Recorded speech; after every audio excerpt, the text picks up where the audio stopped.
Cuban artist. Okay. She coined it as far as I know. Maybe she didn't, but she did for me. Yeah. But it basically is like creating a set of boundaries in a space and asking other people to do something within those boundaries, giving them instructions. So I'm not the performer. I'm not doing the odd, awkward performance thing, but I'm asking other people to do it and delegating this to them. Interesting. Yeah, so she did really amazing political pieces using this sort of technique, and the viewers got to experience it, kind of like hiring actors or hiring people. So I started that in grad school. It was very helpful for me to think about things outside the box a little bit. I also lived in Logan Square and commuted to Hyde Park every day on the train and didn't have a car. So I went from painting like 6-foot paintings to I need to be able to take my work with me on a train. Yeah. So I was like computer, like USB drive and sketchbooks, and that's it. Yeah. And then after I got out of school and, emotionally recovered from grad school, which took like 10 years, it's hard. And then I got a studio again. I found myself going back into painting. Okay. So it was kind of this full circle moment. So I'm kind of painting more now, but I do a lot of social practice and, trying to, make art relevant to people, because art's kind of sometimes it's just stuck away in a museum or in a gallery, and most folks don't know what to do with that. And I grew up as like a blue collar kid, and I didn't go to those places as a kid, and I've got a lot of family that still don't. So I'm always in this kind of tension of figuring out like, how do I make work that's accessible, that's relevant, but also still really challenges complex ideas and highlights the stuff that we're going through. So I just use a lot of different mediums. Yeah, I like that. Yeah. Yeah, everybody always uses a lot of different mediums. People are always trying to make folks just do one thing. But then as I progress more in my career, it's like that is actually not true. It's probably easier if you're like a coach to coach somebody on one thing, but nobody does that. That's true. And it's easier to say, I'm a fill in the blank. I'm also a photographer. Like there's no like, and I hate that feeling of not being able to put myself into a box that's convenient for Instagram or whatever, because that looks good. But it doesn't, I don't know, maybe my brain doesn't work that way or something. But yeah. I'm really intrigued by delegated performance. I'm going to look that up later. It makes me think of when you say Instagram, like the kids that are always doing pranks, like could that be like a form of delegated performance where they're like making people do stuff? Probably. Yeah. And that was always something for me that was hard because I was like, I couldn't view myself as a performance artist because I was like, I'm not confrontational enough to want to like freak people out, like out in public, and they're just like, oh, I don't know what's happening here, and I feel super uncomfortable. And some performance artists live for that stuff, but I was like, I'm Midwestern and I'm kind of friendly and I don't want to scare people. But a delegated performance was interesting because I could create rules around it, and it was like, this is an art space. This is an art space. You're coming to see art, but it's unusual art. So, like, do you want an example? Yeah. Of like, so my in my thesis project at University of Chicago, I had art, quote unquote, air quotes, up on the walls. I had made stuff that people could look at, and I had a solo show, and people knew they were coming to an art gallery to see art. But in the corner, kind of the real project was that I had hired a court reporter, a stenographer. So like those people that type really fast, with like some limited number of buttons. And I had to go all the way to Indiana to find a stenographer that actually still had the like analog machine because it had gone very digital since then. And this was back in 2009 even. So I found this young woman, and she hauled her machine up to Hyde Park. She sat in the middle of the side of the gallery, kind of off to the side, and I gave her the instructions. I was like, you need to record everything that is said in this gallery for the next 3 hours. And obviously I know, and she knows, that's impossible because it's a pretty big gallery. It's echoey. There's going to be lots of people in it. So she's sitting there trying to fulfill the thing that I'm paying her to do desperately. And, poor thing, she looked like she was on the struggle bus. She was like, sweating and like reaching for like, who's saying that? What did they sing over there? And every 10 minutes, this paper roll would grow off of the machine with this code on it that you couldn't understand. Every 10 minutes, one of my classmates would rip off the paper and just hang it on the wall next to her. And over the course of those 3 hours, this wall went from empty to this like grown, huge sort of rainbow paper installation, sort of full of code that no one knew how to translate. Yeah, because stenographers have a code, right? It's all like sort of really basic like shorthand. Symbols. Yeah, it's kind of sound based. So the woman is like dead on her feet at the end of it. She's like, oh, "Don't ever ask me." I know. I was to like, do she's like, "Don't again. ever." No, I don't like art. But the people who were there to look at art, actually, the sound of their voices, the sound of them thinking about the work, talking to each other, socializing, became the crown piece of the show. And they didn't even know that was going to happen. So then sort of this idea that they became the art. But it's this invisible force that the sounds that they're making, but it's also this disjointed conglomeration of wild sounds. It's not like a podcast where we just talk one at a time, Yeah. And then I asked the stenographer to retranslate those back into English for me. And she sent me that digitally. And then like a couple months later, we had another group show as a class in the same gallery. So I had a microphone and a screen, and I had transferred these translations into basically like small poems. Okay. As she had written them. And they're chaos. It was just wild and wacky, like disjointed stuff. And asked the people to reanimate them into a microphone. It's basically like put this thing that we collected that was invisible back into its invisible landscape. Oh, cool. But it's been jostled and rearranged in the way that humans rearrange things just by living. Yeah. So that's an example. At the very end of grad school, I was like, oh, I learned something. Finally, it went all the way into my brain. But that sounds like a cool project. Would you show that again, or would you? Yeah, that's a good question. I would love to show that again, actually. I never think about that. I always live in the present, moving toward the future. When something's happened, I'm like, well, wash off my hands with that, and it was fun. Yes. But there's so much to be found in redoing things and learning from them a second time or something. Yeah. Yeah. I feel like in my own work, I'm always bad at that too. Like, I'm always moving forward on the next thing. Mm-hmm. But then I had a studio visit and they were like, no, show that work. And so I had this one project, Golden Kids, that I showed at Boundary. And my dad was like, that's old. He's like, you still showing this? Like, you did that years ago. And I'm like, see?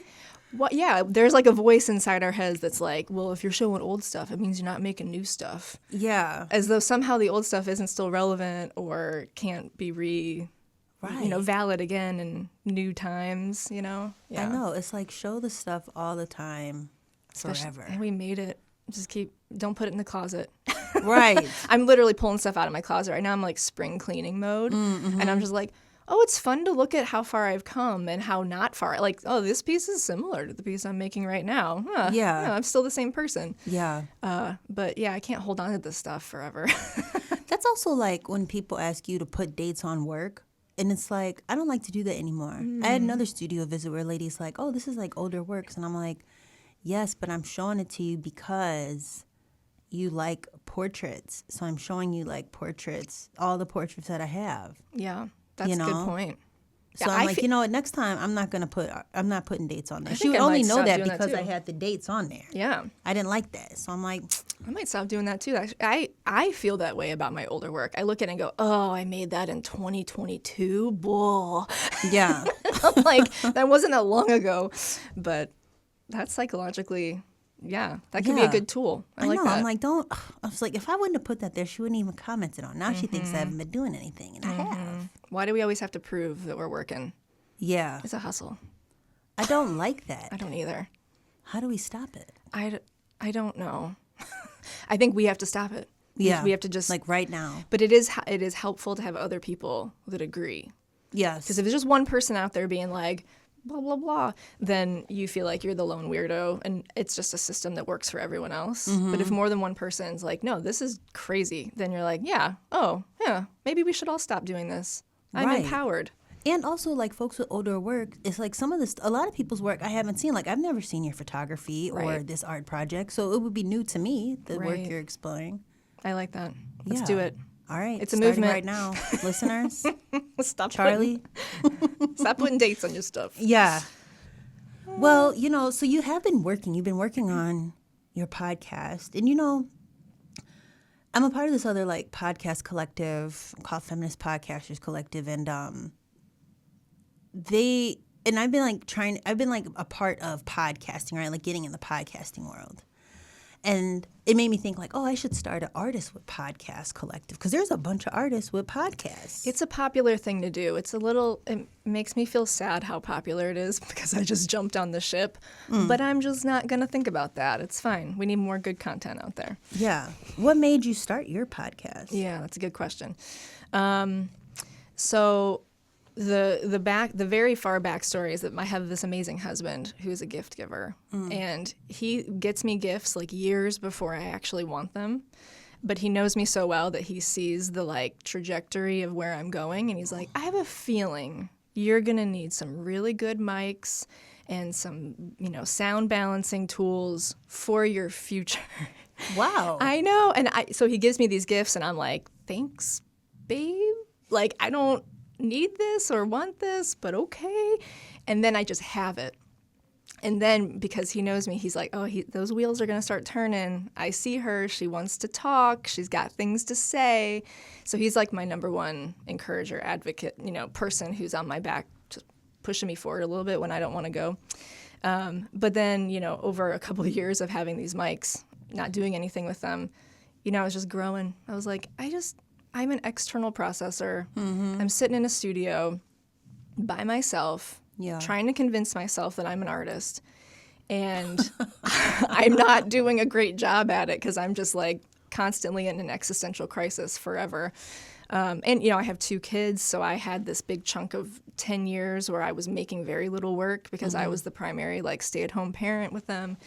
And that gets in your head. That's a trip, because you're like, well, if I'm not making, if I'm not selling, if I'm not fill in the blank, am I an artist? Or do I have anything to say? Do I have anything to share? Is my brain mush?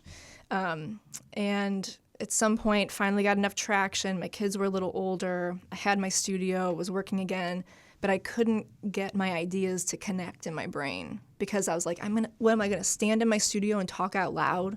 To myself, it's just so strange. And also, even if I did do that, there was no way to go back and find out what those ideas were after I'm just speaking them into the air. And so I decided to I'll record it. We'll see what happens. I'll just record it. And it was like a shower idea, empowered in the shower, and just decided to turn on the mics and see how they worked and start talking into them about my ideas and my, the behind the scenes stuff of what I was struggling with. And then I had beautiful friends who were like, hey, I love what you're doing. Your voice is so great. Yeah. And you've got such things to say. Your words are the greatest. And I was like, I love you. And then they said, can I come on? I'm like, well, sure, you want to? So then they came to my studio and we talked about what was behind our art, both of our art practices together, kind of like we're doing right now, very organic. And I found out I just loved it. I was like, oh, it gives me external processing. It gives me encouragement. Yeah. I connect with other artists and other people who are amazing, and they have the opportunity to stay connected to each other, and we build a better, more thriving arts ecosystem. Yeah. In one of a billion ways that, we're trying to do that as a community. And so that's how it started, and I'm still doing it. Yeah, that's really cool. And I'm sort of like your husband just being buying you mics. He's great. That's crazy. Yeah. Where did he think of that? Do you know? He's just I you know ask what? I'm going to him. get Kimmy some mics. Kind of. I mean, his love language is so much gifts, which I have failed at for the almost 20 years we've been married. Mm-hmm. Just the poor thing never gets a good gift for me because I'm so bad at it. But he just thinks so much what does she love and what does she need? That's and really nice. Yeah. So he's done that many times. He gave me wasabi seasoning. Remember that? Yes. Yes, that was so great. He is a gift giver. It means he loves you. Yes, that was so nice. I'm making salmon. You know what? Let me put this wasabi seasoning on here. Yes. Oh my goodness. So like, do you consider your podcast like in your work, as a part of your work, or is it like a brainstorming for yourself, or how do you see it? That's a good question. I think it oscillates from day to day. If I'm in my best mind, most confident self, it's totally a part of my practice. Yeah. Those boxes that you have to live in, that's just, there's such a deep, maybe we learned it in school or I don't know what, but when I get into those boxes, then I'm like, no, the podcast is a different thing, and I should have a different website or a different Instagram account. And it starts becoming this like marketing thing, and I'm like, how do I get more listeners? And then I step back and be like, what am I doing? I have a very small amount of time in my day, in, big picture too, like limited time. Is this actually part of my practice? Like, does this echo all the other things that I'm trying to do? And sometimes it's nice to step back and be like, accidentally discover that it is a part of your practice. Yeah. Because it's like it comes out of us. It's always all this different stuff that comes out of one person. The connection point is the person. Yeah. So if I love it and it's bringing me life and I'm finding it creative, then it probably is connected to the rest of it. But then my assignment to myself is I sit down and figure out, how is it connected? If it's a part of my practice, which I'll just fake it till I make it and say, yes, it is, then how? So then, with me, I look back and I'm like, oh yeah, I have been trying to turn invisible things into something tangible and emotive my entire art career. So sound, voice, communication with other people is an incredibly real, tactile form of invisible, meaningful things that we can't see, but we feel. Yeah. So if I use that as a medium, then it makes me feel better that all this time I'm putting into the podcast isn't taking away time from my practice. It is a part of my practice. Okay. And but it feels different because I'm not pushing paint or, I don't know, building stuff. So, but it is. Yes, it is. Yeah. It is. Yeah, it does feel different. I wrestle with the same things, thinking like, oh, is this a business? Like when I'm at, collective meetings, or I go to like a trade show, I'm like, why am I here? Like, am I balancing it with like, should I be at this podcast conference, or should I go to a photography conference or an artist conference, or, but then it's like, well, this also needs to be good. Like there's a skill set to that as well. Like you want to put it together, and because, having conversations with people, one of the things that I was really interested in with starting my show was also as a way to like archive folks talking about their work, because I love to listen to artists speak about their work.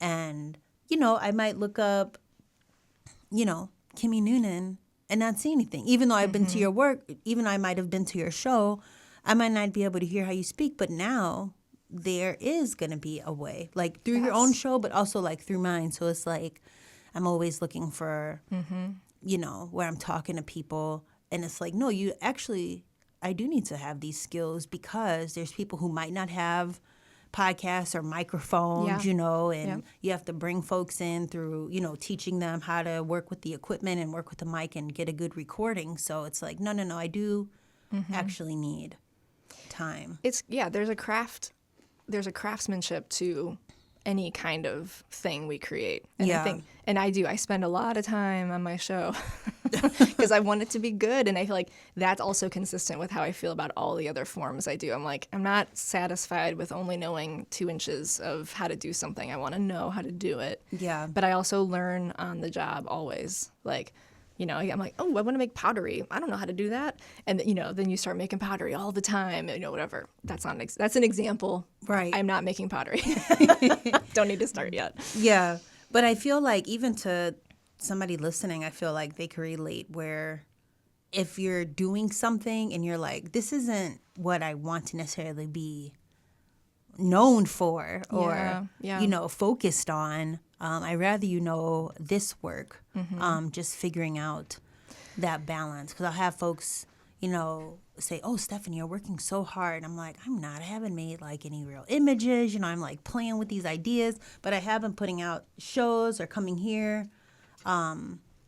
So, yeah, I guess it is work. But it messes with my mind a little bit. Maybe it's also kind of an artist thing. Like, I feel like we as artists are always like, everything we do needs to represent us. Yeah. But like my husband goes to like an office job and he works for a company making stuff they want him to make. And he's like, I mean, this doesn't represent me. I'm getting a paycheck for it. So there's just a totally different mentality that I think artists have. Yeah. And I'm letting myself kind of like, maybe I can have lots of skills and I don't have to be, it's not a brand. Like everything I do doesn't have to represent me in every way. Yeah. Even though it kind of does. But I found myself I'm an editor now. Like I edit my shows. Before I had a photography business for 8 years and I spent most of the time not taking pictures, editing pictures. Yeah. And I'd always be like, why do I get myself into these situations? It's so boring. Why do I always edit? But then I realized I was like, you know what? Maybe I am good at this. Yeah. Maybe it's important. Maybe even making art requires editing. Yeah. You have to constantly like pull stuff out and rearrange and figure out who your audience is and how to communicate with them. And that's kind of part of the job, but it's not, it's a little bit more sexy when it's like, I'm going to make this for a gallery and it's going to have my name on it, Being an artist is sexy. It really wants to be.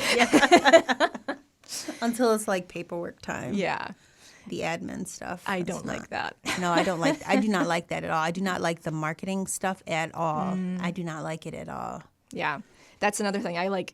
If I was to list what do I actually do with my actual time as a job resume thing, I'd have to put like marketing. I'd put entrepreneur on there, which that sounds like a word that makes no sense for me. Yeah, like we're tech bros or something. But exactly. But I'm like, but I keep starting businesses if you look at it in the traditional sense of the word. Like even being an artist is a business. Yes, it is. You gotta make money. You gotta pay sales tax. You gotta, blah, blah, blah, blah. I think all artists should probably have like a minor in business. Oh, or yeah, by something. default. I didn't. Yeah. I had to learn it the hard way. But why don't they teach us how to do taxes? I know. Like, why? I know. They need to. But you know what? Even though I've always had that advice, like make sure you take business classes at like the community college, get an associate's degree in it and all that. But I'm like, that does not sound fun. It doesn't. Nobody teaches it. How do you stay awake during those classes? I know. Enough to learn how to do it. Maybe we're just learn on the job people. Maybe that's part of the identity of an artist is you learn how to do it while you're doing it. Right. You stay awake because you're doing it and you're panicked about doing it poorly and like my taxes will be beautiful. I know. Yeah, like I'll have like pretty folders and all of that. Yeah, I just have an accountant. Oh, that's smart. Yeah, no. Well, I did taxes one time, but the person I would go to, they sort of messed them up. Mm-hmm. And then with with the film jobs and all that, it's always like a 1099, a W-2. Like it's all this different stuff. So I'm like, I'm afraid of this. It's so scary. It is scary. And the last tax person said that I was in school. And so I was getting all this money back until the IRS was like, hey, we don't have your school schedule. You're not in school. And I'm like, what? School schedule? And so I had to pay all this money back. No. And so now I'm like, you know what? I don't care how much it's going to cost. I just need to get like a legit person. But I would love to know what she's doing. Yeah. I should ask her if I could sit in. But she would be like, no. No, you're paying me to do this. I know. She's like, I am not a teacher. This is my job. Get out of here. Pay me and just get out of here. Yeah, no, that's scary. Yeah. Uh-huh. I never feel less like an adult than when I'm dealing with taxes. Man, for real. I'm like, am I still 16? Should I call like my dad? Then I call my husband. And I'm like, oh, I still am a kid. Oh, yeah, forever kid, especially with taxes. I cannot. It's so tough. It's so tough. But they make it seem so easy. Yeah, it is not. No. I think that... But I do really like the podcast. I feel like I'm giving it a hard rap. I like the podcast. Yeah, no, of course. It's beautiful and fun. Yes, it is. And at the end of the day, I want to be around people as much as possible talking about art. Yeah. So it's worth all the other stuff, you know. I love to talk about art all the time. It becomes, I was going to, there would be these studio visits, like an open studio visit, right? Like a curator would come in and you would share your artwork and they would go around. And I felt like I was at the NBA game. I would just sit there with my drink and just listen to them critique these art. And I'm like, yeah, that's right. I'm like, you don't get their work at all. Come on, man. You know, The feeling of that kind of gives me hives, though, a little bit. Oh, my gosh. Well, you know, let's see. We have to take a break, and we will be right back. WLPN LP Chicago 105.5 FM Lumpen Radio. This is noseyAF, and we are here with Kimmy Noonen. You can also call me Kimmy Not Kim, which is like my sort of accidental brand. Speaking of how we don't want to have brands, but I do have one. So that's a funny story. Okay. It's a real quick. It's just basically, you know, my real name's Kimberly. Okay. Sure. But I was Kimmy since the day I was brought home from the hospital. That's just what they called me. And then I get to like 8, 9 years old maybe, and they're like, well, you know what, sweetie, that's just a baby name now, so you're going to want to start going by something else, Kim or Kimberly.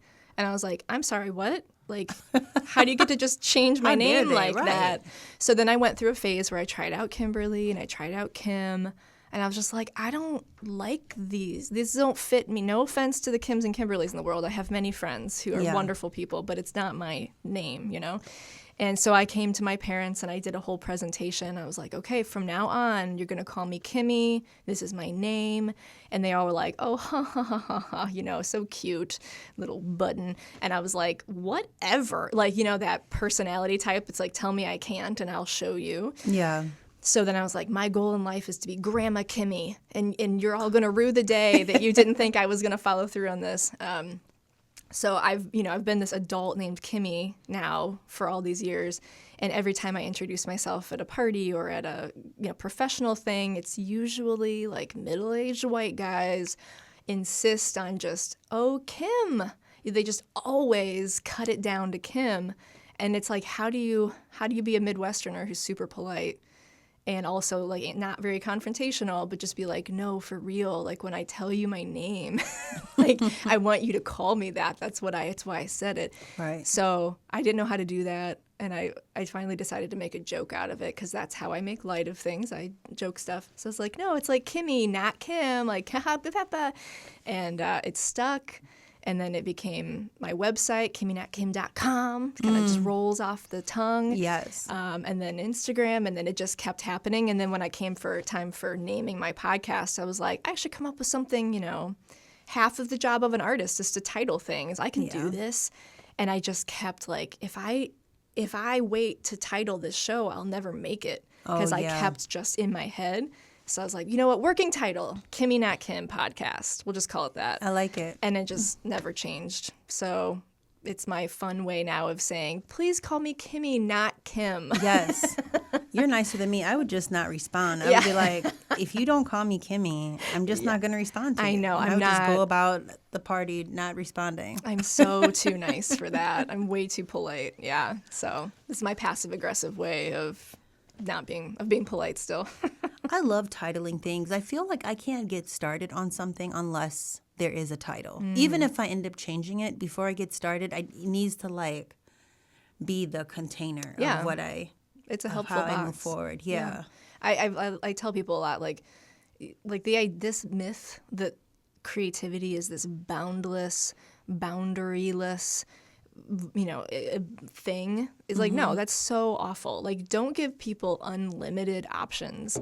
You got to give them lots of boundaries. Yeah. And within those boundaries, you can be so creative. Yeah. But if you just have, a wide open sky of possibilities, it cripples everybody. It's true. It makes you incapable of doing it. So if the title is the thing that is your boundary, go for it, you know? Sometimes it's medium. Sometimes it's time. Sometimes it's words, title.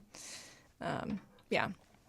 You know, one thing I want to ask you when, you're a parent, And I was talking to Bobby Meyer about this whole like artist mother. There's like a whole thing, you know, about Oh, it's so wonderful. So you said, okay, Not the artist mother. No, being a mother is wonderful in some ways, but I mean like this movement toward affirming artist mothers is wonderful. Yeah. If you said 10 years, like, so if I have a kid, I can't make work again in 10 years? No, that's no. So I did hear this, and I wish I could attribute it to the right person because I can't remember who said it now. It was on a podcast a long time ago, but she said, you should not expect to get any significant work done for the first 3 years of each of your children's lives. Okay. So obviously you'll still be doing stuff probably, but your brain is it's too much. Like you're sleep deprived and you're on the ground doing other things, you know? Yeah. So the first 3 years of my first child's life, I was burning the candle at both ends. I was doing everything, like working. I was an adjunct professor. I had a photography business. I was making art projects and a stay-at-home mom. Wow. So it was like during the naps and in the night and all this stuff.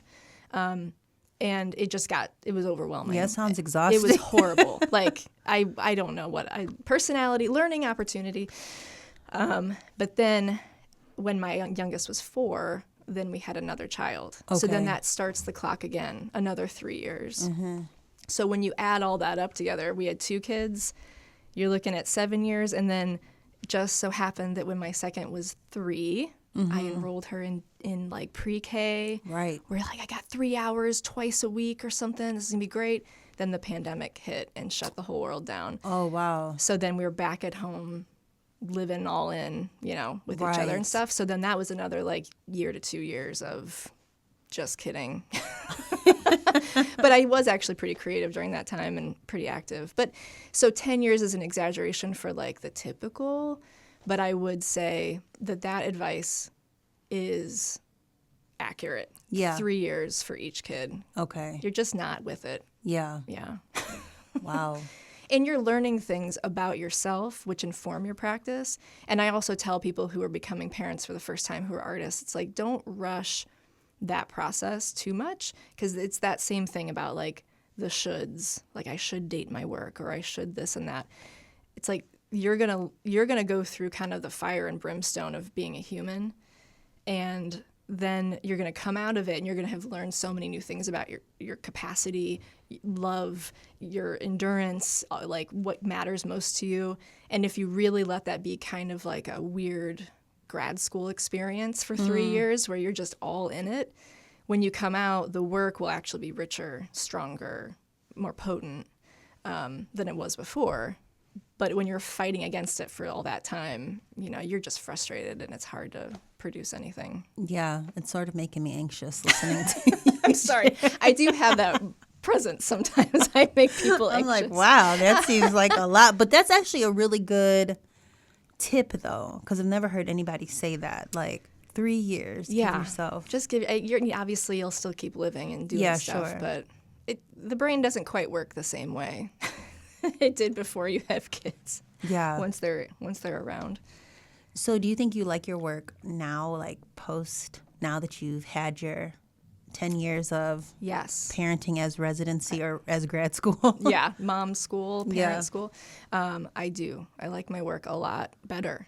Yeah, I like when I'm making more now. I think it's more, in a very strange way, I think it's more maternal. Mm-hmm. Like I've been thinking a lot about not wanting my work to be paternalistic, where it's like I don't want to be always like trying to teach everybody something, or the ubiquitous you that I'm speaking in. I'm like, always keep it local, keep it about me. Like the more personal it is, the more universal of an impact it can have.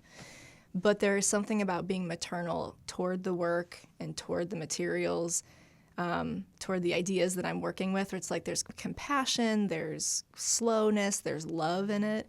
When I look at my work from before being a mom, it was a lot more. I wasn't in it as much, and even my paintings were much more aggressive and more like visceral, and there's nothing wrong with that. But looking at it now, the transformation, I'm like, whoa, I'm more patient with my materials, or I'm more like I just want to give them a big hug. Yeah. And that was a big transformation because of learning it in real life, Yeah. Realizing that we all grow and learn slowly. Right. It is slow, isn't it? It's slow. Yeah. A long arc. Now, that's something nobody told me, that it was all going to be a slow process. I thought it was supposed to be fast. Yeah. The shooting star of celebrity artist, you know, that's what I thought the goal was. And I'm like, oh, I'm on Lumpen Radio, so now everyone's going to know me. Duh. Obviously. I see them forming outside now. It's about to get crazy. But I think I had to get rid of that expectation that in order to be successful, you have to be famous. Oh, yeah. And I don't know, I'm sure actors deal with that. Like in the arts, there's something about in the arts that's like, this is the only way to gauge if it's working. Yeah. But there's so many other ways. And I think that coming with age, my world getting smaller, like the things I care about the most are right next to me all the time, like climbing on me and asking me to hug them and all this stuff. Realizing that impact can be deep and not wide, and that's still a form of success. And how do you richly offer gifts to the things and the people around you as well as you can? I think that's a worthy goal of success. Absolutely. And I've been seeing celebrity, say like artists or even just like actors and whatnot, when you see them make things like YouTube videos or, there's that website Substack, which started out as like a newsletter platform and now it's like its own weird social media. Yeah. When folks have started to come over to those things and you're like, oh, wait a minute, is this like, why are you doing this? Like you're a real person. Like I love it. I'm like, oh, look at you writing about like posting pictures of yourself in PJs, or I'm kind of a like Zendaya, Tom Holland fangirl. I don't know. That's like my one guilty pleasure for celebrity stuff. I love them. And for some reason, the posts I love of them the most are the ones where they're not made up and they're not on the red carpet. But it's like, look at them. They're just regular people. I like it. They're making choices. They're trying things. And part of them being regular people is that they are creatives working in a creative industry. Yeah. And then other parts are that they, eat potato chips on the couch and watch movies with each other, or they whatever, Yeah. And that they also like Real Housewives or celebrity gossip too. Exactly. Probably not about themselves. Right. Oh my gosh, I know, right? Yeah, I've been listening to Law Roach, who's like Zendaya's stylist. He has a book. Cool. And I've been listening to that. He's from Chicago. Aww. Yeah, which I was like, oh, cool. He had like a boutique and everything here. And I was like, oh, how cool. But yeah, like that, I feel like that wall is coming down so that folks are like diversifying, right? Because even him, like where it might be a stylist, he might be like in the back end. Like now stylists are becoming known for the work that they're doing and like these images that they're creating for, celebrities and whatnot. So it's all very interesting where you wouldn't have access to that before. Yeah. I this whole idea that like somehow, I'm listening to like a book, audiobook about Van Gogh right now, and it's kind of like, how did Van Gogh become Van Gogh? Yeah. And I don't know, it just, there's that whole existential crisis I had in undergrad of the like, painting has no purpose, it's a money market thing, versus the fact that there are these people who get a certain amount of time on the earth, and what are we going to do with it? Yeah. And like, who's it going to impact? Will it be a positive impact? Will it be a negative one? Micro impacts all the way around. And, Van Gogh was a really cool dude who had some serious mental health, struggles in a time when there was no mental health care for him in those ways. And, now I'm like, all right, I have a certain amount of time. What am I going to do with it? And just how do I invest as much care and creativity and kindness into the people around me, into the city, honestly, into Chicago, which is like, this is my place. Right. Other places are great too, but I love Chicago. Yeah. Do you tell your kids, hey, you have a certain amount of time. What are you going to do with it? Yeah, I know. I try not to stress them out. Talking about death. You're going to stuff, color, or you're going to get with this? You're going to get your life together. Yeah. Well, we do talk a lot about because my oldest is in 7th grade, and in Chicago, if you're not familiar with the CPS system, high school's a really big thing here. Like seventh grade GPA is the third of your admittance into high school. And then in 8th grade, you take a placement test. It's a little bit like going to college. And so we're in that process right now. We're getting ready for the test, and we're going to start going on high school tours. And, our family ethos, which is just one of many, but we're like, what are we running toward? What are we trying to get you into the best high school so you'll get into the best college, so you'll get into the best blah, blah, blah.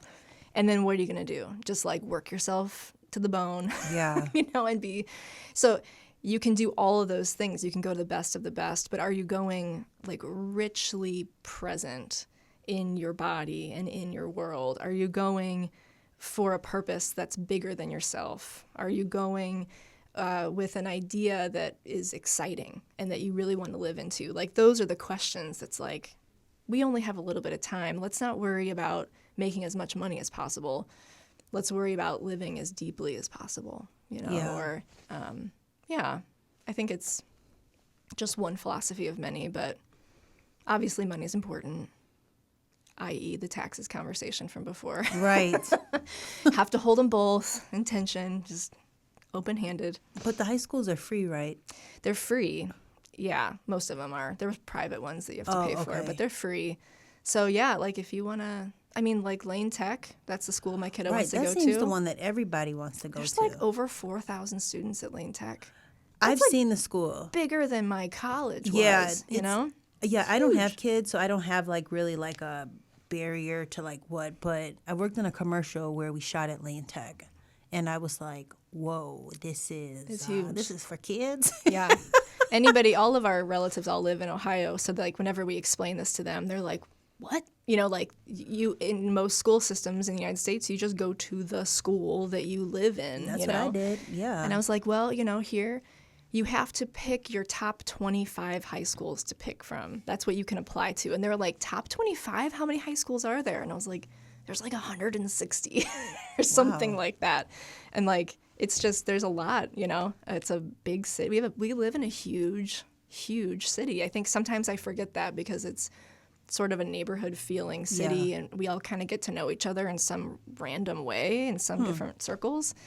But we live in a big place. High school is not a game, I see. No, I wonder it's if there's not. a documentary on that. That seems overwhelming. I know there's a documentary about New York City preschool selections. They're even more intense than we are. Whoa. Like, people started at preschool to get them up into the right Ivy League college. Right? Yeah. Okay, there was a housewife that was talking about this, Yeah. about trying to get her kid in a certain preschool so that they can go, like, because the politicians sent their kids to that preschool, and then she wanted her kid to be in that network. And I'm like, I know. It's a lot. whoa. It's a lot of pressure. That is a lot of pressure. Yeah. And you're putting on your kids, and it's like, ladies, is this about you, or do you want to just be invited to lunch with the politicians? Yeah. And I mean, and to put it all back into the art context, it's a little bit like that idea of like, okay, here's your kid. You've spent so much time caring for them, teaching them, preparing them, and then you just got to let them go. Like, they're going to go be themselves somewhere else without you. Yeah. And it's the same with art, where it's like, I've spent all this time making this piece, researching it, thinking about it, like yelling at it, because I yell at my art a lot. We'd have conversations. And then I just got to like let it go, like to a gallery, to a home, to an owner somewhere. Then they let it, it's not in my closet anymore. And it feels like you're letting part of yourself go when that happens. Yeah. It's like, I think it's an emotional process that you have to practice, the letting go of things that matter the most to you. Yeah. So that they can keep becoming bigger without you. And that's also one of the reasons I like making art, because in theory, these paintings I make or this documentation I've made of my pieces, the ideas, will live longer than me, I have artwork from dear friends who've passed away, and it's like, dang, like they touched this. This was their hands that made this, and that's a beautiful thing to be able to have something from a person. So Yeah. And that's why I think the marketing piece of it all becomes overwhelming, because then they'll say, your art deserves it. That piece deserves to be marketed properly. And it's like, or don't underestimate crying. your value. You're so, it's like, I'm not, I don't have time to market all of this stuff. Yeah. I want to make it. I know. Mm-hmm. And low-key, people have teams, but I'm like, these teams also come with a price. For sure. Like, they have families and stuff, too, that you have to pay. And if you're not charging $1 bazillion, you got to charge a ton for the work. Yup. So that you can pay the people to market it. And then my biggest thing, too, is that, like, okay, if I have to charge thousands of dollars for every painting, then people I know who I care about in my community, in this city, can't afford my artwork. Yeah. And I feel like it's very, I think a life lived next to real art made by real people is one of the signs of a healthy, rich life. It's not the only one by any means, but like if you have things in your home that you live beside, this artwork, like, it's technically just what it is, but it's almost like a mirror too. Like, you live your life with it and you look at it and it reflects you back to yourself. And as you change, the way you see it changes, and it becomes, you know, like a relic in your life that means more to you than just the things it's made out of. Yeah. And if we only surround ourselves with, you know, plastic things that, you know, not that art can't be plastic, but, you know, these things that aren't really personal or human, I think we're missing out. I think, you know, people are missing out. So I want to make my work affordable so that there's even an option for someone to have that in their homes and in their lives. Oh, that's so nice. You know? Yeah. But then no marketing team, you know? Right. Oh, yeah, I definitely don't have a marketing team. This is definitely like, so it's like if you don't see that I've shared something, it's because I've like, it's overwhelming. I haven't had time, or I don't want to, it's like a whole other practice. I'm trying to think of marketing as a creative thing, but it still is overwhelming. Yeah, it is. It is. I can tell I'm not in the healthiest mind space when I start thinking more about my follower numbers, my blah, blah, you know, like how many people know about this, how many people saw my reel, all of that stuff, than what I'm making the work about. Yeah. Like if I start thinking more about those things, and I'm like, okay, this isn't, I don't think I'm personally doing well. This is a checks and balance moment. It's information. I'm going to go assess why I'm more worried about my popularity than my product, the thing I'm making, you know? Yeah. Yeah. When you do your podcast, do you have like a time set, you know, as we're like winding up in our conversation? Like, how is your like, let me think. How do I want to ask this? I'm wondering if you have like a set time where you go to like talk to yourself for like the episodes that you put out. And like as preparation? Yeah, I guess so. Like, or do you know, like, okay, it's Wednesday, you're in your studio, let me stop and talk. Do you do something like that, or no? No. Okay. No, I don't. I'm very sporadic and wild about it. It's often in season 2, I tried to prepare the schedule ahead of time. So I was like, I'm going to be so on top of things. And actually was really helpful. I had the whole year kind of mapped out. People knew when their dates were. I'm like, this is great. And then it didn't happen again after that. But yeah, I think... So mine is always in person. My conversations are always in person. Yeah. Because I'm kind of over Zoom, you know, in the whole season that we had before. And also I think that timing is very important. So I want to make sure that nothing gets in the way of the timing of our conversation. Yeah. And so it often becomes about scheduling, like, hey, when can you do it? Are you around? Are you traveling to Chicago? Whatever, you know. I've gone on the road for the podcast before and gone to Iowa and Michigan, and we have to set that stuff up ahead of time. But something I do to prepare for it is I like to, so if I'm running real high, if I'm like really anxious and I got a lot of energy, I'm like, okay, I need to listen to the type of energy that I want in my voice. So I go find a podcast, either one of my own or someone else's, and I just listen to it for like an hour before just to like, okay, this person's so calm and vibey. And then I come into the space kind of vibing as well. Or if I'm really tired and aloof, then I like listen to like music or a podcast that's like really bouncy to bring me up a little. Oh, that's interesting. It's one of my so you like start to echo. I'm reaching for what I think I need more of. Yeah. I like that. So in a way, it becomes like a performance too, in a way. Yeah. I think all communication is kind of a performance. Yeah, that's true. It's about I think humor is about timing. It's so much like to make someone laugh is basically a magic trick. You have to have so many stars aligned to get that to happen. And yeah, I just love all those little invisible, unseen nuances that somehow if you aggregate them in just the right way, it creates a star. You know, it's this beautiful moment. Yeah. And it disappears again. So what kind of things have you been talking about, or do you have coming up for your podcast that... Well, I've been in the last several episodes and the next several coming up. I was a part of a group show at Donkhaus German Cultural Center. They have a space in there that we used, and it was a group show. So basically I went through and had a conversation with each of the artists that were in that group show, or most of them, and we did it in the gallery so that we could literally be looking at the work that they had in the show. And then we talked about that piece as a gateway into their practice, which was really fun because usually it's a more generic, open conversation. But this was like, I'm going to say what I see in this piece, and then we're going to talk more. So that has been rolling out, and I've got a few more of those coming up still. So it's just like local artists who are at different stages in their career doing really cool work. And it's kind of a cold read is what I like to, like, I kind of want to do a cold read sub-series where I just go to the museum and say, like, this is what I see. This is why I think it's saying this. This is the color it's using. This is the size it is, to teach people how to unpack looking at artwork. Because it's something we learn in school, but not everybody learns that. So I've really started enjoying that. Yeah, I remember I went to an exhibition with a friend, and he never seen work, and he's only seen it like on TV. So he would go up to each artist and he would be like, so what was your motivation behind this? And I'm like, oh that's God. A big question.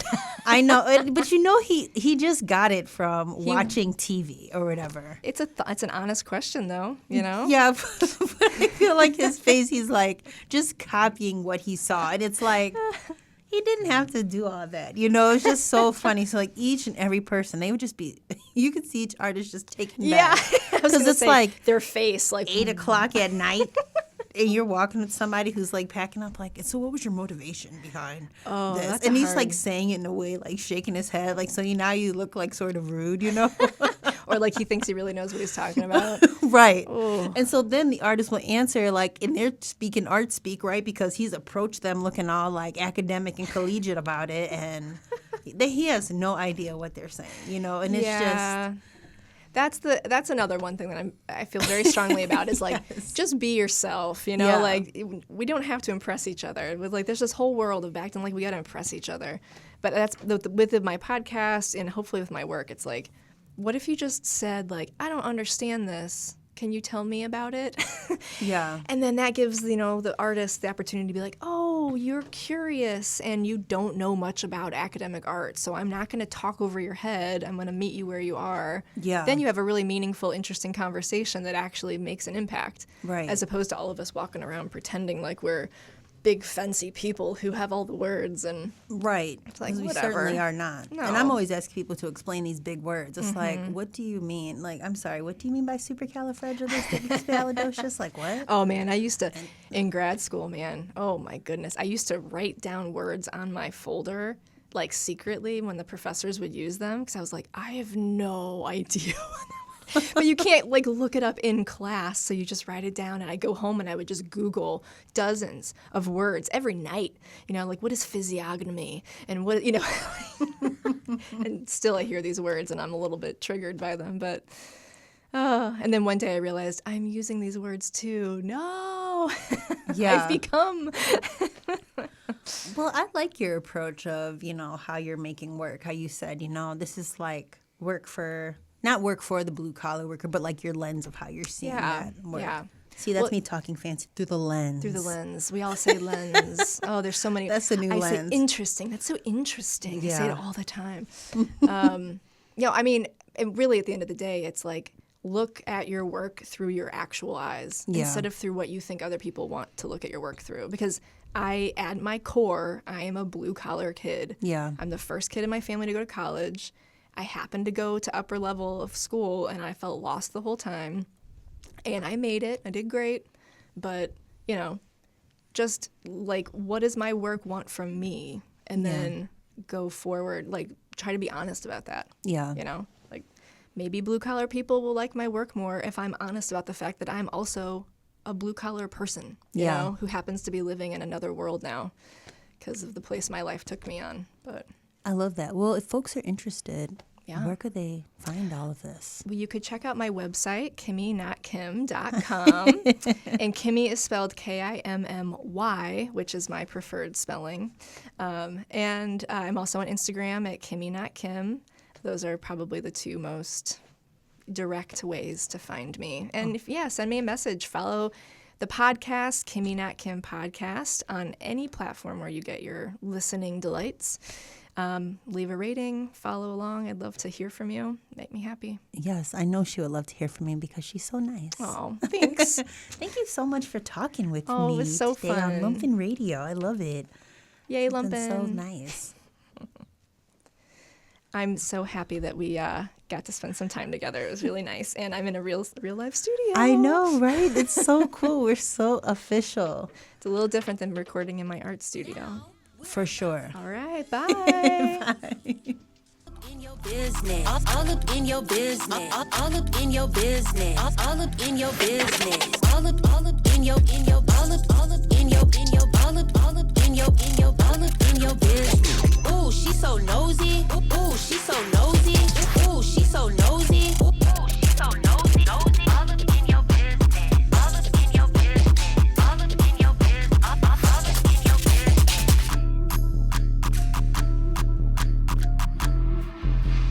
Nosy.